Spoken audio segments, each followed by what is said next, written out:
Hopefully you'll remember from earlier in the semester a work that I provided to you called The Dimensions of Culture, which talked about the ways that cultures vary around the world depending upon whether they're individualistic or collectivist in nature. Much of the material in this rather short discussion about cultural diversity in families will be drawn some from that piece of work, as well as another resource or two that I found along the way.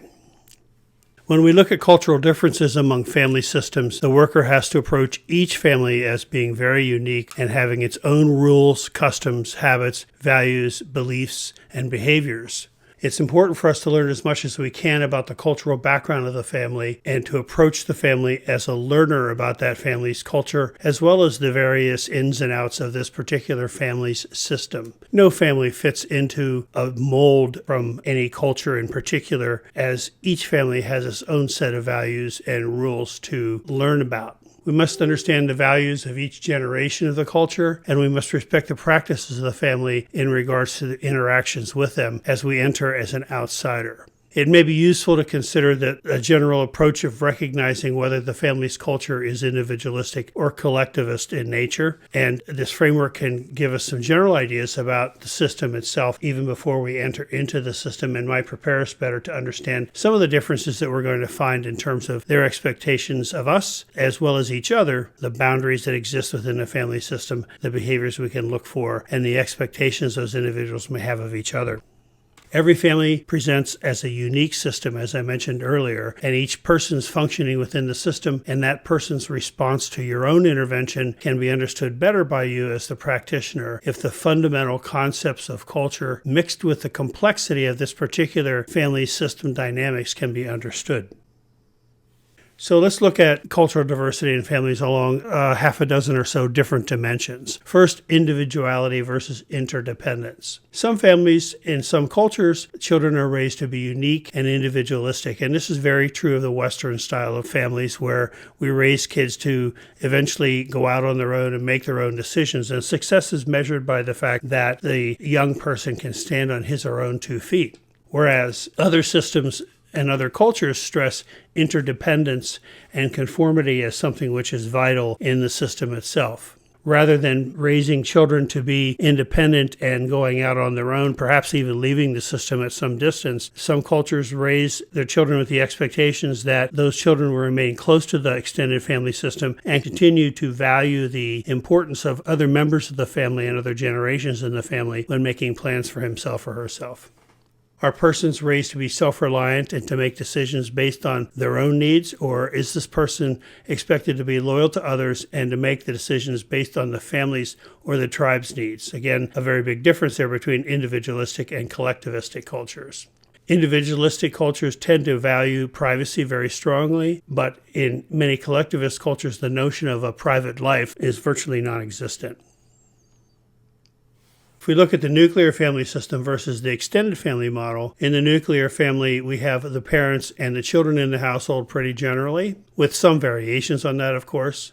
But in the extended family model, parents, children, grandparents, aunts, uncles, and cousins oftentimes are even under the same roof, if not very, very close by.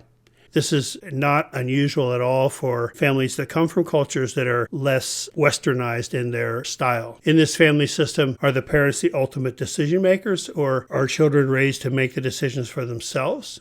Or are many persons in the family system involved in deciding major issues? For instance, in many cultures, the elders are the ones that the family turns to make choices for everyone else in the household. In multi-generational households, does the family of procreation take precedence, or does the family of origin rule? In other words, in Western societies, the family that we create, our spouse and our children, are the ones that generally are expected to be primary in our decision-making process and in our hearts and minds, so to speak. Whereas, again, in other cultures, the family of origin and the needs of that extended family often rule in the decision-making. In Western-style families, the younger generations will make their own decisions, at least as they go out on their own. But in more traditional family systems, the oldest male generally is the one who has the ultimate authority. And sometimes, in some cultures, grandmothers are instrumental in making decisions about particular areas in the family, particularly about healthcare and about what goes on in the home. An example of multi-generational households and elders having ultimate responsibility would be the Amish family, where oftentimes as the youth in the family grow up and marry, rather than going out and building their own homes in some more traditional Amish families, an extension is built onto the home, and the new family lives in the same building as the parents' family does, so to speak. And in that household, the elder in the family is the one that makes the decision, so the young marrieds continue to defer their decisions to the elder. Another way to look at cultural diversity in families involves role flexibility and kinship. Is the kinship structure mostly bilateral in nature? That is, relationships are considered to be important from both the patrilineal and matrilineal lines? Or is family membership more traced through the male or female ancestor primarily? Some unilateral cultures, for instance, are patrilineal, others are matrilineal, involving both property and privilege. Alaska Native cultures and many Native American cultures have a matrilineal quality and importance to them, as a matter of fact. Is it uncommon for grandparents to assume a caretaker role in the household, or is it commonplace for grandparents or aunts and uncles to assume the parental role as children's parents leave the home, go to work, or have issues or problems, or just move out and leave their children to be raised by the older generation? In some cultures, this is much more prominent and common than in others. This is not to be seen necessarily as a defect in the structure of the family system when you consider the cultural implications of these decisions. Family dynamics in acculturation are going to look different from one family to another, and it depends on a number of different things. With immigrant families in particular, has the family been in the country for generations? And if so, the family dynamics, certain areas that we've already discussed, for instance, are going to probably be more in tune with the Western model of families. But if the family has recently migrated, then the dynamics are going to seem to be quite different. Migration often results in a loss of parental status and intergenerational conflict and communication problems for reasons that we're going to touch on here in a second. Are parents able to function as the primary communicator with the outside world? And this is the case, generally speaking, in the Western style of families. Or are the children more adept at the language and thus oftentimes functioning as the interpreters for the parents in the family system? This can result in feelings of shame for parents and even a betrayal of the family if the children communicate personal information to those outside the family. Oftentimes, these family issues are meant to be kept within the family system, and as children adapt to the Western style of reaching out to persons outside the family system, this can create a lot of issues within the family. Do the parents recognize and practice Western parenting techniques, or do they continue to use traditional child-rearing methods? Sometimes the types of discipline in other cultures are very different from Western-style discipline and can bring the family into conflict with child protection agencies and social service agencies in society. Are children's wishes solicited in decision-making, and are interactions mutual, or are the children expected to respect authority of parents and to stay to themselves? Even within typical Western-style family structures, oftentimes parents may have an authoritarian approach, and other parents may have more of an authoritative approach where input from the children is solicited in the decision-making process. This is differentiated within or between socioeconomic classes. Working class families tend to have more of an authoritarian approach to raising their children, whereas families that have more education, higher education, oftentimes lean more towards the authoritative style where they engage the children in rule-making and decision-making within the family system. Families from traditional societies tend to lean more towards authoritarian style as well, where the parent's decision is the ultimate decision.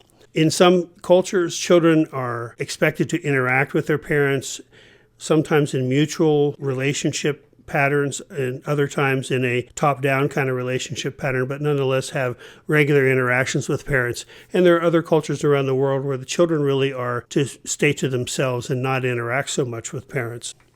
I saw this with a Chinese exchange student that I had with me for a year. He often stayed to himself in his room, and I learned from other exchange parents that year that were raising children from China that it's not an uncommon pattern, that the children just don't interact with parents in a casual kind of a way like American parents tend to expect their children to interact with them.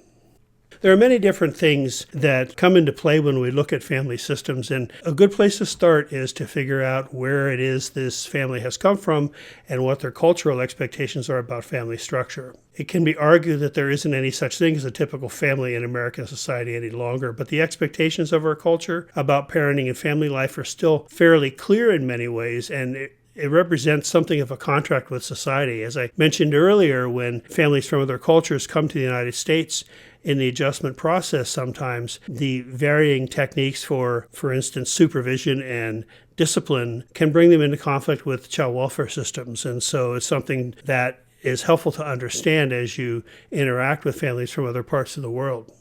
It can be expected that families from traditional cultures, particularly those who are relatively new to the United States, may value collectivist notions more so than those who have been in the United States for longer periods, and might display family structures and patterns that are very different from the kinds of middle-class family models that we're used to, the Western European models of families.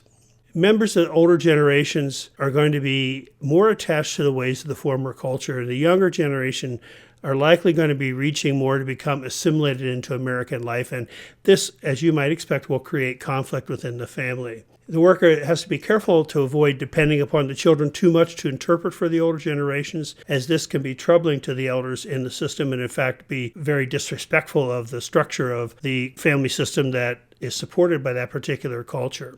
The worker should strive to learn as much as possible about the family's culture before engaging in work with the family system and apply that knowledge as much as possible. But in the end, remember approaching families from different parts of the world and different cultures as a learner. And if we make mistakes as we enter into those family systems, to acknowledge those mistakes, make appropriate apologies for them, and move forward with the new knowledge that you've gained from this interaction. Thank you.